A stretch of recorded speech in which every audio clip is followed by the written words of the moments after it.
te va? ¿Qué tal? ¿Cómo estás, Ricardo? Bueno, tal como habíamos quedado, íbamos a hacer un pequeño balance del año entre el programa de hoy y el próximo programa, el martes que viene. Pero como decías en la introducción, uno no se puede sustraer de la situación que se ha vivido en Argentina a propósito del tratamiento de la ley en el Congreso. Y realmente, digamos, me gustaría dar mi opinión sobre ese tema. Sí, por supuesto, ¿no? Que sí. Yo creo que el gobierno cometió varios errores y además creo que la ley podría haber sido mejorada significativamente, ¿no? Yo le decía a la gente de perfil que me preguntaron antes de todos estos sucesos qué opinaba del proyecto, y yo decía, bueno, que como todo proyecto tenía cosas positivas y otras muy negativas, que me parecía que el sistema previsional argentino, con muchos sistemas que son de reparto y solidarios, tienen problemas de financiamiento y hay que ser consciente que hay que, digamos, aportar ingresos adicionales para poder sostenerlos. Pero que en el tema de la cláusula de movilidad, en realidad, uno se debía preguntar por qué la cláusula incluía, digamos, se ajustaba un 50% de conformidad a la evolución de los salarios formales y un 50% de conformidad a cómo evolucionaban los ingresos tributarios que iban destinados a ANSES. Claro. Porque ahí no estaba la inflación. Si hay algo que sabemos en Argentina, no hace falta estudiar economía, que para mantener un valor en términos reales hay que ajustar por la inflación. Entonces eso nos remitía a que en el gobierno anterior, como el INDEC no daba cifras que fueran confiables, el gobierno, digamos, omitió la inflación dentro de la fórmula para, si no, hubiera estado sistemáticamente sesgando hacia abajo el ajuste, ¿no? Y que este nuevo ajuste parecía más razonable, pero que había un problema que al pasar de 6 meses a 3 meses del ajuste, lo que había propuesto el gobierno en realidad omitía un trimestre. Claro. Y que quizás ahí había 3 formas de solucionarlo, decía yo en ese momento. Uno era con una cláusula transitoria que dijera que se comenzaba a regir después de marzo. Otro era modificando un artículo, iba a tener que volver después al Senado seguramente. Y un tercero era compensándolo de alguna forma. Más allá de la decisión del gobierno, de esta compensación, que todavía no se conoce con precisión cuál va a ser, pero digo, ahí había un terreno interesante para discutir. Yo creo que el gobierno cometió varios errores y además creo que fue un error del gobierno intentar, digamos, este cambio de periodo que le significaba un ahorro a costa de los jubilados. Pero digo, esto es una cosa. Y la otra cosa es lo que vimos ayer. Porque, por ejemplo, en el Senado uno puede no estar de acuerdo, yo de hecho no estaba, con que se pusiera que el 70% era por inflación y el 30% por salario. Porque a mí me parece que, como cuestión digamos, de largo plazo, es mucho mejor poner solo la inflación. Claro. Pero, digamos, uno puede admitir que en esa discusión el senador Pichetto, digamos, planteó que se modificara la fórmula y el gobierno decidió modificarla. Ahora, lo de ayer, en realidad, fue una cosa, fue el jueves y fue ayer nuevamente, una cosa que mostró claramente que hay gente que no quería que se discuta en el Senado, en el Congreso.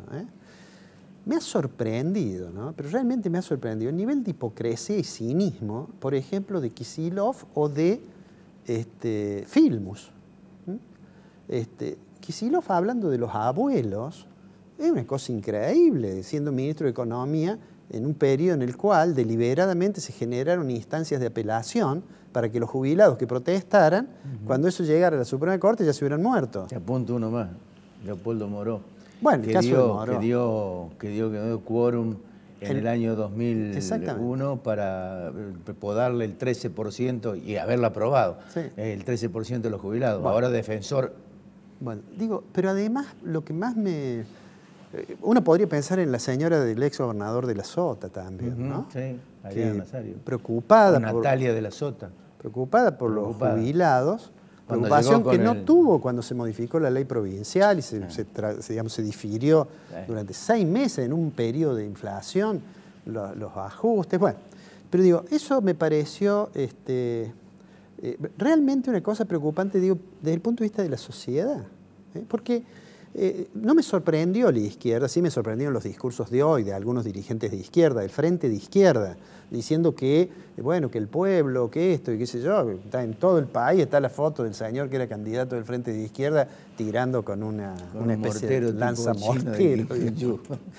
Pero creo que es una cosa, me resultó penoso ver eso y me da la impresión que la sociedad argentina difícilmente vaya a resolver todos sus problemas cuando algunos dirigentes de expresiones que tienen que ser respetadas tienen ese comportamiento, el oportunismo de masa, la idea de la izquierda, esta especie de revolución de lumpen.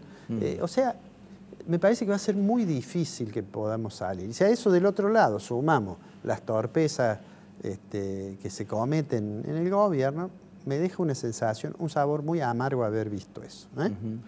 Pero bueno, dejo ahí para no seguir deprimiéndome.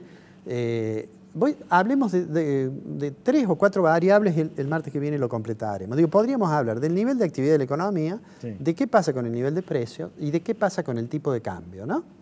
Del nivel de actividad de la economía, lo hemos dicho en varias oportunidades, la economía este año muestra que se recuperó en relación al año pasado, que fue un año de mucha caída, se recuperó. Esta recuperación no se refleja tanto en el nivel de empleo, es decir, una cosa que se suele denominar elasticidad de empleo, es decir, cuánto aumenta el empleo cuando aumenta 1% el producto. En realidad, la economía todavía, si bien no siguió creciendo la tasa de desempleo, si bien se redujo muy tenuemente la tasa de desempleo, pero lo que está claro es que la creación de empleo que está asociada al crecimiento de la economía todavía sigue siendo muy baja y además Argentina tiene un gigantesco problema de empleo no formal. O sea que eso, el gobierno puede decir razonablemente que los que a comienzo de año especulaban con que iba a haber una estampida de despidos, etcétera, eso en realidad no ha ocurrido. La economía se ha recuperado, pero todavía sobre el nivel de empleo no se nota significativa modificación. La segunda cuestión que digo que uno puede hablar es sobre el problema de la inflación.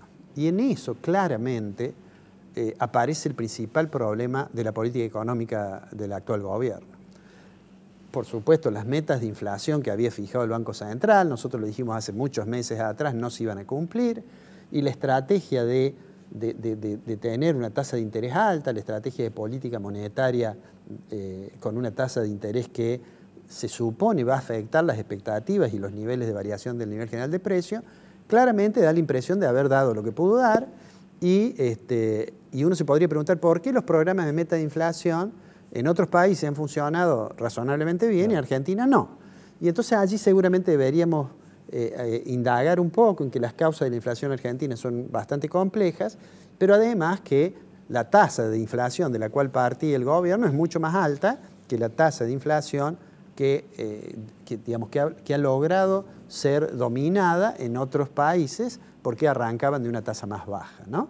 Entonces digo, en materia de nivel de actividad, el gobierno tiene buenos resultados para mostrar, digamos, al menos una recuperación. En empleo todavía eso no se ve claramente. En inflación muestra un déficit notable. Casi me atrevería a decir que, aunque el gobierno insiste en que va a sostener la tasa de interés tan alta, me parece que el año que viene en algún momento va a tener que revisar esa postura o revisar la meta de inflación. Y un comentario final sobre el tipo de cambio.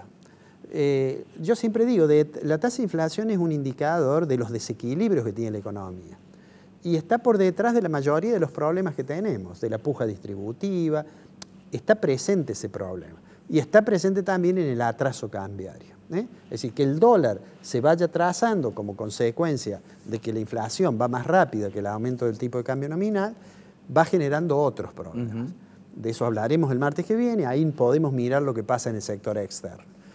Parece una paradoja que mientras tenemos un récord de reservas internacionales como consecuencia de la entrada de capitales financieros, tenemos un déficit comercial muy alto, de manera tal que, como todos sabemos cómo terminan las historias de tipo de cambio atrasado, de dólar barato, seguramente el gobierno deberá preocuparse para que eso no se siga profundizando. Pero de eso vamos a hablar el martes que viene.